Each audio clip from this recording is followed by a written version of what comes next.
Alrighty, so it's that time of the week again for me to do the Super Awakening coin dungeon, so I am going to hop in here, but I wanted to go over a new team that I saw Linkson use, so I'll leave a link to his channel if you want to go check him out. Pretty cool dude, honestly, and yeah, so we're going to be doing hardest difficulty, and we're going to be hopping in with this team right here. So, he was saying that you can consistently two-turn with this team. If you can't do quite enough damage, you can obviously throw on some attack food. I might end up doing that just to see if it's like if I can't do it with this team right here. I have attack crit on everybody except for Kizuna. She's actually running just attack defense because that's what her set that I gave her is. And then Liz has just got some HP defense in the back because she's not really all that important. So let's hop in.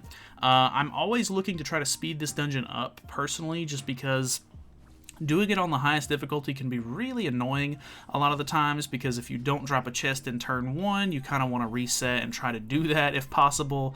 And yeah, I mean, it just you want to try to get as many coins from this thing as you possibly can. So I do a lot of resets on this thing if I don't get a decent run. But I don't know. Honestly, Kizuna's going to be pretty helpful here in general, just because she gives you the attack related stats buff, which I think is very, very nice. Well, okay, that's perfect. We got 3 Super Awakening coins from that, so that was pretty consistent. I feel like the first turn's normally pretty easy to do though, so we actually pull the extra Escanor card here, so we might as well go for that. So we're dealing almost 200k there, and I'm assuming Escanor is going to do really good damage here. So even with one of these cards, it actually puts him in a pretty good position. So I'm not sure. Like, I wonder if we get really Oh my god! That's fantastic! Look at that! That's a huge run, honestly. But I wonder if we get bad RNG, if there's going to be any sort of setup where we don't have it. Because, I mean, we'll have the single target guaranteed for Kyo and for Escanor, but I wonder if there's a scenario where, like, oh, we don't pull an extra Escanor card, we don't pull an extra single target for anybody. Is the third card being an AoE still going to be able to pull it off? All right, do we get a chest? We do get a chest. Okay, so I don't have to reset, which is good. I almost wonder if buffing would help at all, because I mean, it would buff the attack stats, I guess. So let's do this right here, this right there, here, and then we have an extra Kizuna card. So let's try the Kizuna card to make sure that that kills, just out of curiosity. Which, I mean, this is a level 2, so that was the one that we already pulled turn 1 and ranked up. So boom, boom, boom. Okay, that one does kill. It looked like it was pretty close to not killing. So I am curious if... let's try it again this time. We'll see if we pull like an extra Kyo card or something like that, like an AoE. Well, I think this run's going to be pretty much in the bag at this point, just because we pulled and merged into a level 2 there. So I don't know. Honestly, so far so good. Honestly, the team that I was using before, I'm pretty sure used like King, and then I would use regular the 1 Escanor.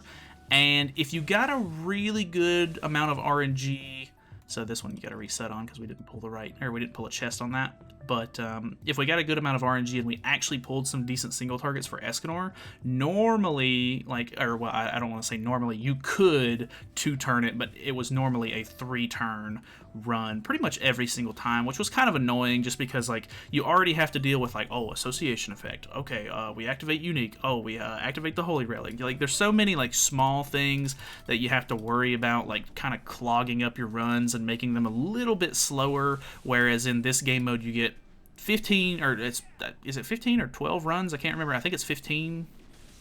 No, I think it's 15. You get like 15 runs, and you only get 30 minutes to do it. So you have to be as quick as possible, so that way if you get bad in RNG like this, and you do a couple of runs where you don't pull an extra chest, you want to reset and you want to be able to reset as much as possible if necessary, but obviously you would hope that RNG would just fix that.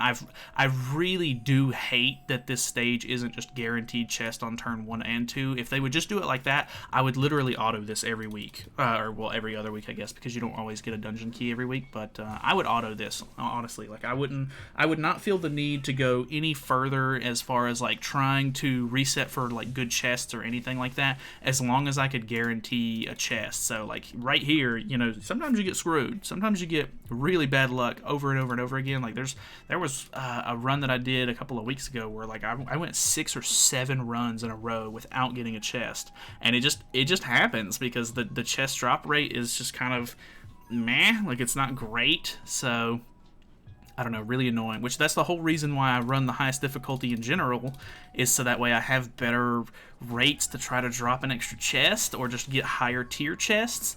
And the fact that on the highest difficulty it's still not guaranteed to get a chest on both stages is kind of ridiculous in my eyes. So finally dropped one, we can finally move on and complete a run. So alright, let's see if we can do this Kyo AoE just out of curiosity. I'm going to skip the finger, or the spear, more like. I'd rather call it spear than finger. Finger just sounds really not great. So, alright, so we use this. And then, boom, 339. Okay, still kills with the Kyo AoE. Very nice. Which, obviously, the Kyo AoE is like Blaze or something, so it does more damage depending on the Ignite stacks on. So the fact that we only fight one specific enemy in turn 2, he's guaranteed to have the 4 Ignite stacks on because we have the Holy Relic and everything.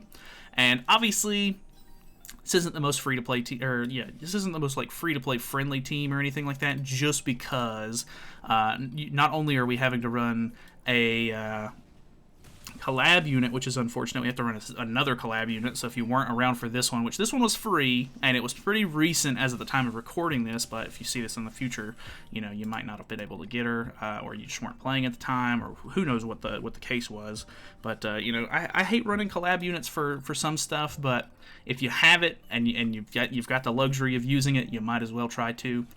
Plus, we have that really niche Christmas Danafor Liz in the back, which both of them are Christmas for some reason, but we do have her as well, and a lot of people skipped her banner, and I completely understand why, because she literally only works for time-limited dungeon, which is kind of dumb, but she comes in handy for this kind of thing right here, so I'm glad that I have her, but I know that a lot of people don't, so either way, I'm going to get to grinding these out.